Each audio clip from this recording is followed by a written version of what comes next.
Hey, what's going on, SGN family? Scholar Gamer Nerd here. So today I'm bringing you a gem in the form of a question.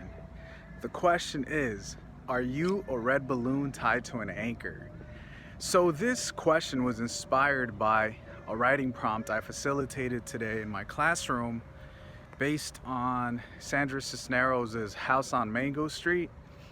In that book, there's a bunch of short stories, but one of them in particular talks about the main character feeling like a red balloon tied to an anchor.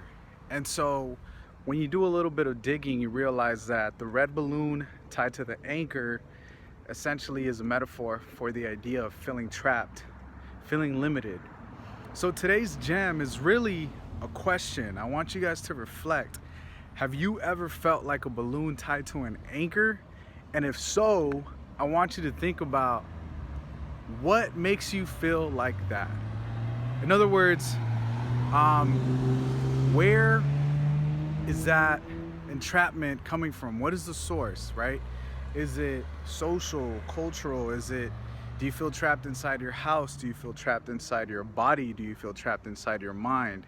And the reason why I made today's gem a question is because oftentimes we feel so many different emotions, but we really don't get a chance to reflect on those emotions because no one's asking us, right? No one really cares, right? Or maybe people do care, but they don't know how to demonstrate the fact that they care. So what I want you to do is just answer the question in the comment, guys. Have you ever felt like a balloon tied to an anchor? It's a beautiful metaphor. It's actually a red balloon tied to an anchor. And please drop your comments in the box below. Have you ever felt like a balloon tied to an anchor? Angel, aka Scholar Gamer Nerd, cares, guys. So as always, don't forget to be a scholar first, gamer second, and a nerd always. And remember that we're a community here, so let's talk and let's build some positive dialogue. See you in the comments.